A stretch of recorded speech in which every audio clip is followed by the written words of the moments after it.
head, all I'm thinking of like all these fucking different noises and sounds, and like I'm talking like bringing everything like water and spoons and shit, and just talking about the greatest story that's never been told. What? I mean, something that just hits you like a punch to the chest and makes you feel.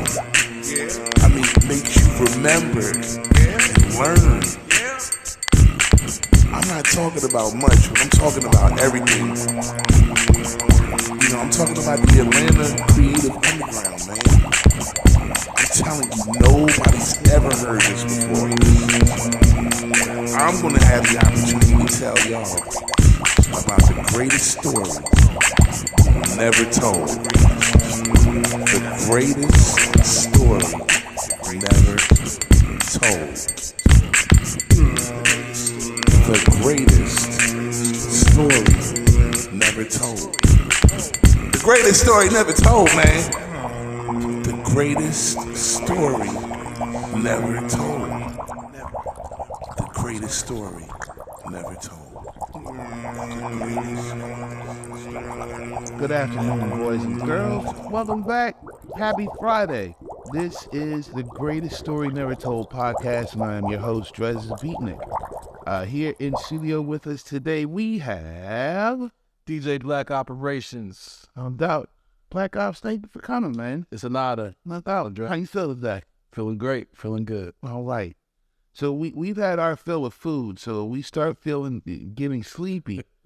In our responses or our questions, we got the itis.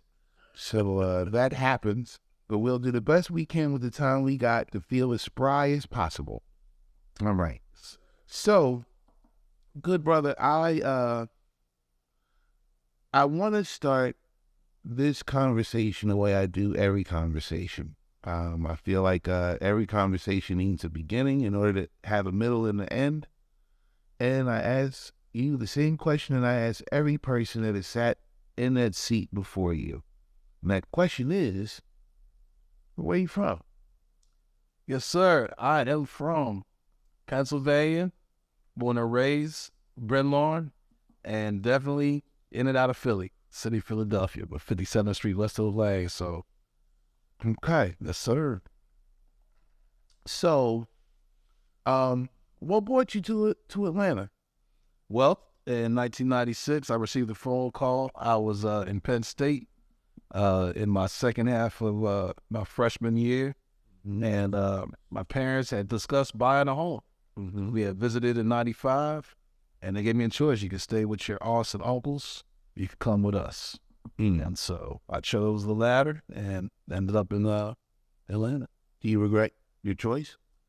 You know, I've gone back and forth sometimes, man. A lot of my friends were not happy I left. They didn't fully express it till I was gone. So I felt like that probably when I was younger. Now that I'm older, I'm okay with the decision. Okay. Yeah, a lot of people coming down here, to my surprise. Yeah. There is a whole renaissance of what you and I affectionately call Atlantadelphia. Yes, that are coming here. But, a lot of the groundwork has been laid, so which makes the path nice and well tread. So you are a DJ. Yes, sir, I am. Are you just a DJ? I consider myself a collector, curator, and I have DJed literally in the past with a gentleman. He called himself DJ Dominion at the time, and used to be a roadie with him. He had a trucking job. He used to get the cab, have me help him out, and do that. And then my father used to work at Magic Audio and Guitar Center, so we used to have access to some equipment, have some fun Stantons. So no disrespect to turntables, I never got that ill with it. But collecting, DJing, I've definitely done it professionally as a side. Okay, on the side. So that and grunt work, as we know. Grunt work. Can't get your stripes without grunt work. So, what was a typical week like for you in 96? Let's say 97 to 22 to 2000. Wow, typical week. going to Clark and Lynn, taking some classes, studying, working. That's the Clark and Lynn University. Clark and Lynn University, For those that don't know.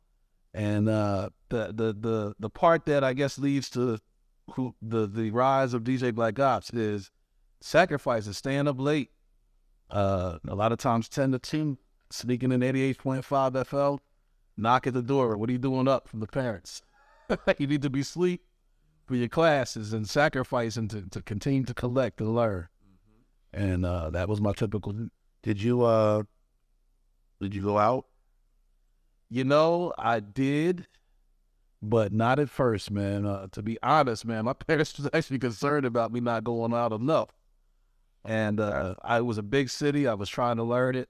And I really made a nice circle of friends, specifically in 98. I was getting my feet wet in 97. Swimming in the books and the textbooks. What shows or venues you would frequent? Wow. Well, I started to definitely learn about the Yin Yang Cafe, which I began to see yourself, DRES, and also MJQ, and my man David Jones, a.k.a. Spielberg. I met him in 98 in a jazz class at Georgia State, and we both were wearing Wu symbols, man, at the time, and challenged each other's knowledge, and the rest is history in terms of him being able to put me onto the spots. And shout out to Spielberg. Shout out to Spielberg, man. I'm down. All right. So, you mentioned that you are a collector of records. So, I will ask most of my curators this question, and you can answer this now, or you can wait until later in the interview to do so. Your 3 most valuable pieces of vinyl. Wow. What a question. What a question. Whether in financial value, sentimental value, or all of the above. Wow. One is definitely the Barbershop MCs, Scotted Fat Beats, from Phil to Agony, 2000. The Primo bottles, man. Afu Ra, and the I need to remember this song. World Went Through Cities. World Went Through Cities. He had the Pledge of Allegiance to the Hip Hop. I'm trying to remember that track. I need to know it. That was definitely another one. And definitely some Wu-Tang, especially Raekwon, man. Okay. Incarcerated Scarfaces. Okay. That's what's up. First club you spun at. Wow. I definitely, if I can remember, the Sanctuary with DJ Dominion. The Sanctuary wasn't really well known. It was Axes that actually began to host gospel events. Where was this located? This was downtown, and you know what? I gotta apologize because it was so long ago. I can't even remember the exact spot, but it was definitely not your typical Downtown Atlanta? Downtown Atlanta, like on the north end. I'm trying to remember that street. Sanctuary, man. You remember the street? I do not remember the street, man. I had to call a friend of mine to remember. But we went there, and it was nice, and then they stopped it. Is it where the church? Yeah. 14th Street? I want to say yes, because I want to say there might have been 2 different sanctuaries. The B-boy jam. These had B-boy jams? I don't think it was that one. No. This one looked like it was way back in the cut, almost near some apartment homes or something, and it was converted or something like that. Okay. Yeah. So I have to apologize for that. It's all right. It's all right. What did the scene feel like for you? Wow. It was very strong, man. I think for me, I feel like I got the feeling of the scene between MJQ and Yin Yang Cafe. Once I began to see the energy, especially with Sun Village performing, is when I really feel like I was seeing a lot of support, particularly between 2000 and 2003. I was out of the house a lot. MJQ, same thing. and I just loved it. You know, from the Brody Champions, the local acts, Start FMC, so many, man. Slum Village, you know, yeah. So you mentioned Brody Champs and Star. Any other Atlanta locals that you checked out? Yes, sir. Such as? Let's see. Mars Dill. Okay. Definitely. I know Emmett Doom was down there. And let's see, is there anybody else I can think of? Jaws of Life. And those are just off of the top of my head, just a few. Of course, I got to give much respect to Outkast. I've actually met what's the brother's name from Goody Mob? I was CeeLo, Timo. CeeLo. Okay. I actually saw him in Georgia State, got a chance to speak to him. I didn't even know who he was. I saw a group of students around him. When I got down here and I got a chance to talk to him about how the industry was changing. So those are just a few. Ed Davidic from Dad Boo. Had class with her. Oh, had jazz class. Yeah. Didn't even know who she was, man, until I school broke it down. Yeah. All right. So I'm sure moving here from Pennsylvania, there was definitely a culture clash, if you will. How was it for you? I mean, honestly, it was rough. I came down here in the middle of this East-West stuff, and I remember I felt like the East wasn't getting a lot of love from the South. Okay. And I'm just talking about reactions. When I went to Clark to a party, they literally started bowling when they played Mobb Deep, Woo. It was so much sensitivity in the air around Tupac's death, and then of course Biggie later. So it was a lot to take in. It was just, I felt like a foreigner. But I made some good friends that were able to tell me, hey, you know, you got to listen to Georgia State 88.5. We want to make sure you keep up with artists like this, and then I can appreciate the scene down here, the club scene, the trap scene. You know, I can appreciate it. It has its place. Okay. Took me a while. It took you a while. I got you. I can't, my artist, why can't I hear my good up? Yeah. We all have had that on both sides of the fence. Okay.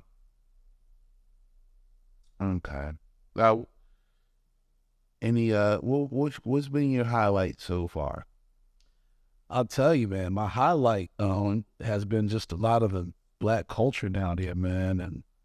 And coming from Philadelphia, which you and I share that, I love culture. And just to meet really nice people one-on-one, such as Spill. Patricia Patrick, she's another Atlantadelphian.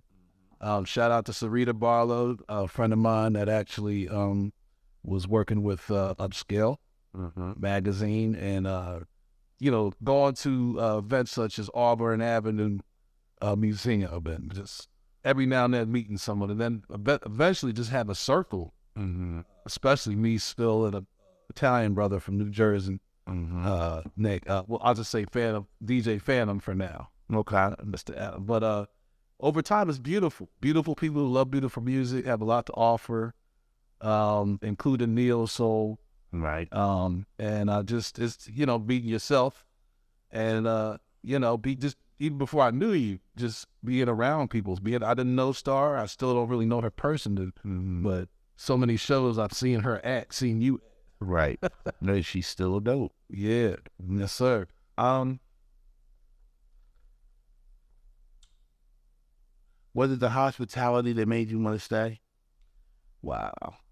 The hospitality, my immediate family, my parents, my brother, actual, and my sister being down here, but definitely the weather. I'm not gonna lie. I like the weather. Yeah. I love Philadelphia, but that cold, man. 3 degrees. The hawk. I'm telling you, man. Like and you know what I felt to be a true love for the scene, for the underground scene. I felt like I'm seeing some love down here, right? And that was really big too, other than just general community love, multiculturalism. Okay. You know, You had to see a little bit of everybody, and everybody seemed to gravitate toward a specific community, walking towards a specific goal. Yes, sir. That kinfolk. Yeah, that kinfolk feel. How about that? Okay, so I chose to talk about 97 to 2010 for a myriad of different reasons. One, the music, of course. Two, the fashion. And three, because of some significant events that happened nationally and locally that helped, and in my opinion, shape what we all got to experience.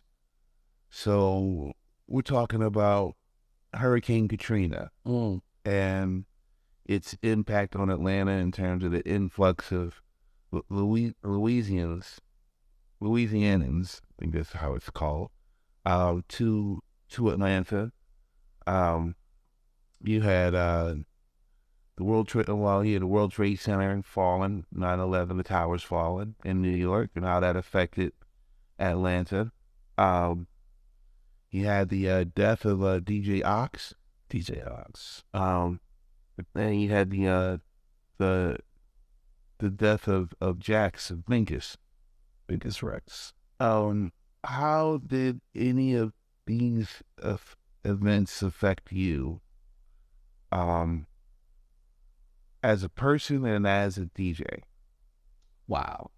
As a person, I always hate to hear about any type of tragedy or passings. Just to start with 9/11, I was working in the Promenade across from the Art Center, a 39-story building.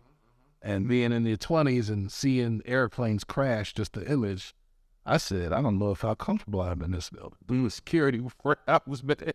I see it playing in the distance. I started wondering what's going on. So that was shocking and surreal to see. And it did bring the country together. Also, Jax, just being in the scene with Spill, I've seen Jax shaking his hand. Who's Jax? I was watching that on my 89.3 Beats and Rhymes show. And I didn't really know much about DJ Ox, but I definitely know of his influence. And both passing was definitely, as a DJ, a definite loss. I can read it. And to this day, I met Mellifear. I'm sure you're familiar with Mellifear, Quasi Item. And I have a song of one of his latest albums with Jax on it. I wish I had the name of it. I apologize for not having it on me. But it just brought back memories of even seeing Jax when I'm going to work. Yeah. Just seeing the brother, whether I was at a show, slapping his hand and just ride. I didn't know him personally, but so, man, that brother loved the scene. Yep. He loved it. And the scene loved him as well. Yes. So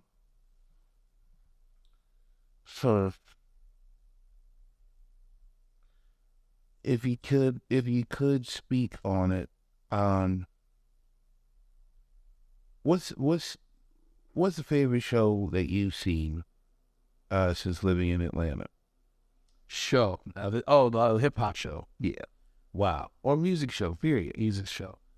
I'm gonna have to give it to the Wu-Tang Clan, man. And I had never seen them collectively. Where? This was actually recently downtown underground, 2018. About A3C. A3C. I was there. Were you there, sir? I was the host. You weren't there. I was waiting on Skull on the phone, man. Like, why are you, man? Why? How was that for you? I don't want to flip the interview. No, it's okay. It's okay. Like I mentioned, this is not an interview. This is a conversation. Yes, sir. That was a hectic day. Not in a bad sense, but just, trying to get everybody in position to do their job. That was rough. You have everybody out in the crowd trying to get backstage. You got people backstage trying to get out in the crowd. Everybody's trying to feel everybody's energy.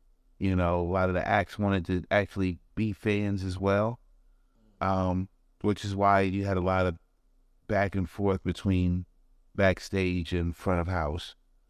I got to see Griselda perform for the first time. Nice. That was wild, you know, watching 20 people all in hoodies in 85-degree weather was hilarious to me. But I had to, you know, take into account they're from Buffalo, so everything's cold. So and they dressed they dressed appropriately for Buffalo, but nobody told them that they were coming to Atlanta. That's the way it felt. Yeah. You know, I mean, they you know, everybody's in champion hoodies. You know, like, and you know, you have if you own the champion hoodie, you know those are heavy sweatshirts.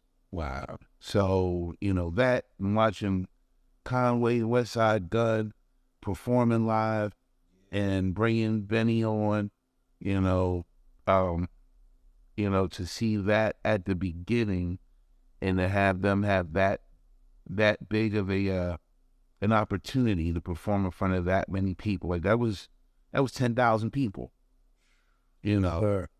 And you know, and to perform in front of to open for Wu-Tang Clan, with I'm sure was probably a feather in their cap as well.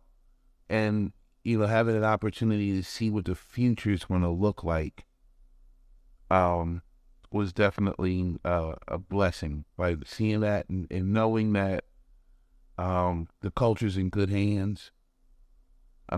Yeah. And you know, it was a peaceful vibe. Everybody was cool. You know, there's a lot of love out there. And like I said, to just see people vibing, yeah, was fun. That was a lot of fun. Yeah, that was my experience with that. And like with A3C, like every year, after it's done, I go home. Like I go home to Philly. To Philly. Okay. Yeah, I go home to Philly for a couple of days, just to kind of, you know, decompress. You know, get a good cheesesteak. Yes, sir. You know, touch home, see friends, family, things like that. So when I got finished with the Wu-Tang show, I went and did an after party and then went straight to the airport. I wasn't even in my hotel room for an hour. Wow. Before my phone is blowing up. Everybody's asking me, where am I at? You know, I'm in Philadelphia. What's going on? Man, it's crazy, blah, blah, blah. Somebody got shot. What do you mean somebody got shot? Like, you know, 2 Chainz was the follow. Actually, it's not 2 Chainz. Lil Wayne was the following night. He was the headliner for the festival. Mm-hmm. And he didn't even get to perform a whole set. He was on stage for 6 minutes before chaos broke out. And you know, it hurt to hear it. Yeah. And it hurt even more to not be able to be there and be on stage to help fix it. Like I'm a host, and so my job is to, you know, make sure that everybody gets to the same destination at the same time safely. And I love my job, and to not be able to do that was a bit hurtful. But at the same time, it wasn't really anything that I personally could do about it. I remember that weekend. Yeah, that was a crazy weekend. And you know, I was like, oh, well, you know, we'll get them next year. You know what I mean? And next year came, and next year went, and then you know, we have what we currently are dealing with in 2020. Yes, sir. So let me see what else to talk about. Where are your favorite places to dig? Wow. Well, I definitely love Fat Beats downtown near the Underground. That definitely was the biggest place that I was digging. And Also, earwax that just popped in my head. I don't even know if that's around anymore. You know, yeah, it's no longer around, man. And it's funny because Spill and I, we found a large Professor vinyl at the same time. Literally walked in the door. He walked in, and we're reaching for it, laughing at each other. Had to make a deal on how we were going to do that because it was the last copy left. So I really appreciate earwax. I think Wax and Facts also, and Fat Beats. That was pretty much our treasury grounds. Okay. My treasury. Okay. Stylize, remix, and pseudo. Right.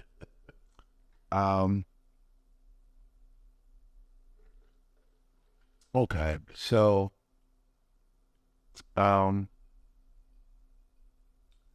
if you could describe the Atlanta Creative Underground in 5 words,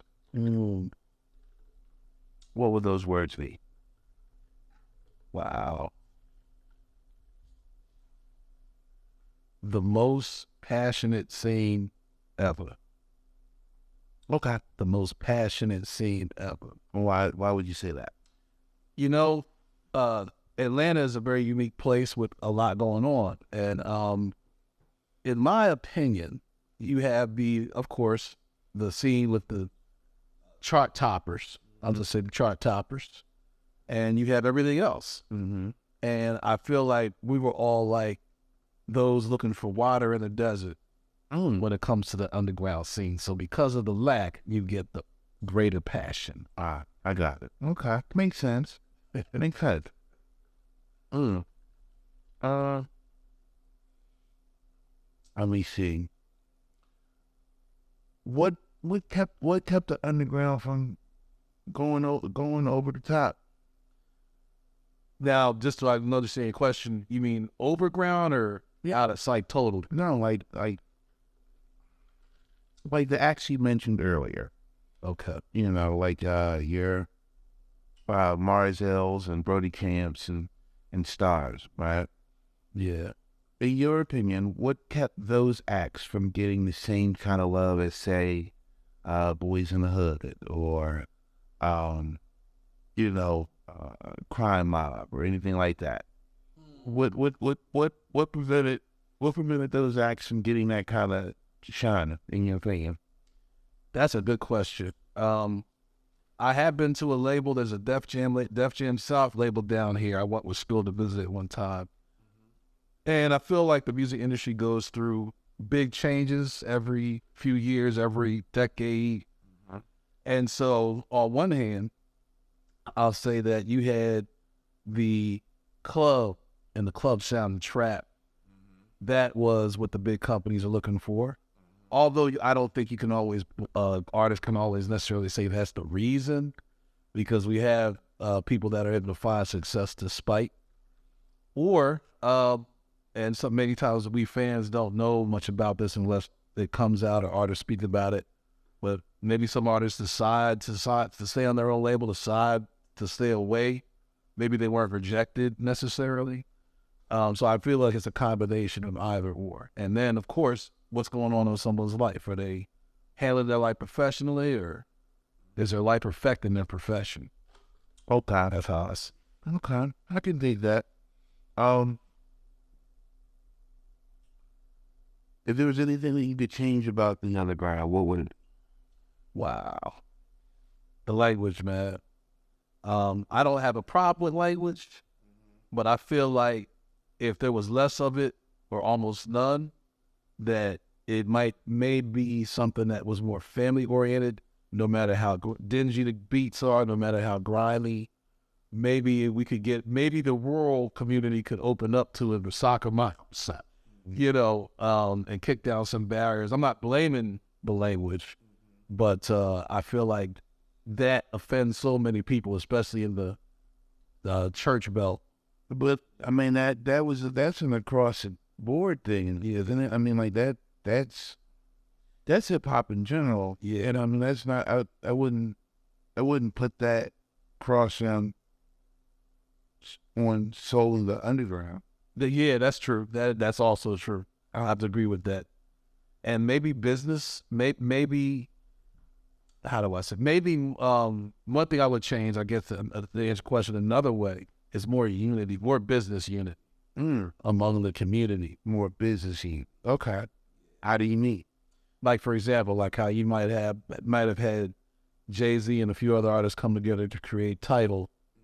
You could get the legends of the underground, maybe the Griseldas and some other people, and they put their heads together and come together to put something in the pot to help their promotions and something of that sense. That's just a summary. Mm-hmm. And I'm not saying that there's great division, but Right. No, I get it. So you got, so here during that time you have, I mean, like we had a full infrastructure. We had magazines, that were geared toward the underground. You had radio stations that were geared toward the underground. You had venues that were underground friendly. And you had a fan base. You know, the only thing that I didn't see, and I don't know if you saw this or not, but we didn't have a publicist. I would not see that. We didn't have beat writers that strictly wrote about the underground. And distribution, and in a booking agency. Never crossed my mind. That's a good point. We didn't have that. Like, I mean, you know, we had producers, DJs, and wordsmiths, and we had b-boys, and we had graffiti writers. But to your point, no entity to pull all of it together. It is my belief and the belief of the program that if those positions would have been filled, I think we'd have had a plethora of household names. Wow. But because we didn't have that, what happened. And you know, it's a bit of a tragedy. But you know, if we had household names, this podcast would not exist. Ironically, the irony. Yeah. And what I'm doing on the Spotify, creating these radio stations, I wouldn't be doing that. I wouldn't see the need. Right. Speaking of Spotify, how has Spotify been working for you? So far, and just to try to summarize my experience, Spill came to me. He knows I'm a collector. And he said, try this app. Treat it like you treat cassette tapes. See what you can find and what you can do. It'll update you on new music from your phone. So I started, and then all of a sudden, I got so deep into it, I said, I'm going to start making eras, golden age, 90s, including 97, 2000 to 2014. I call that the rise of the underground. Okay. My stations after in 2014 era are called Defiant Radio, and then just counts up from that, from 0, and I'm at 29 now. Okay. And the experience so far has been pretty good, but I've literally had to go and speak to people I know. And when I worked at the Georgia Aquarium for a time before this pandemic, before I moved out to Alpharetta, word spread, man. I emailed it to some people. Next thing I know, I said, Blake, they're talking about your show on different ships, man. And I said, really? And then one sister wants to spread it when she goes back to her state and so forth and so on. So it has a buzz. Okay. I'm not going to say it's over the top yet, but it's buzzing. And I'm just playing with ideas of what to do from there. So it's really been enlightening to see, no matter where they're from, Dirty South, whatever, people really are enjoying the underground industry. Okay. You know, I had somebody throwing me some money. I said, you have to do this. Nah, we need this. And just to see somebody say that was something. Yeah. It's affirming. I mean, it's definitely up to something, you know. It definitely puts the battery in your back that keeps going. Yeah. Yeah. So, Okay, so finally, it's 2030. Oh, There is a kid that just discovered the greatest story never told and got to your chapter in the story. If there are any words of advice that you could give this kid, what would it be? wow. I would say always learn what, if you can find this, learn what most people are not hearing about that you feel needs to be heard. Okay. And that's not just music, that's information, anything. And also always remember, once you bear information and it helps you, I believe it's your responsibility to pass it on. Okay. That's a first. That's a first in the program. Oh, wow. Thank you, sir. No doubt. So, I'd ask you, what's your top 5 Atlanta underground tracks? But with you having to deal with so much music, I don't know if you'd be able to answer that question effectively. But if you'd like to take a crack at it, I would not be offended by you taking a crack at it. I'm going to try to take the crack at it. And Okay. Melafear, The Elements. Okay. The Elements. He said he so much is summed up about the craft Okay. and then the essential ingredients in that track. Okay. I'm going to also mention Brody Champions, Gondola Ride. Oh man. And 5,000 Ruthless Villains by Mark Spett. Okay. That's 3. Of course, I'm gonna give Outkast this one with Elevators. Okay. Outkast, and then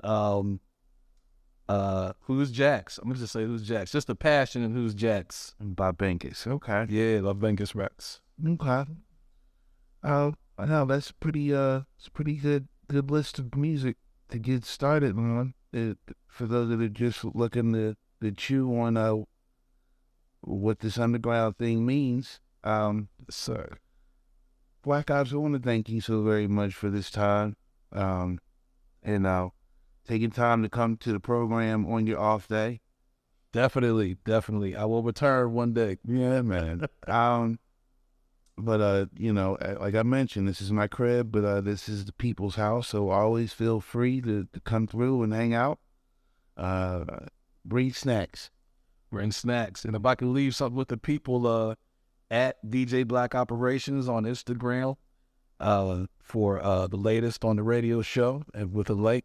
And there you go. All right.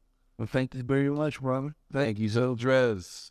So once again, this is chapter 23 of The Greatest Story Never Told, the podcast. My name is DRES BEATnik, and on behalf of the entire staff here, we thank you guys so very much for tuning in, and we'll see you guys on the flip.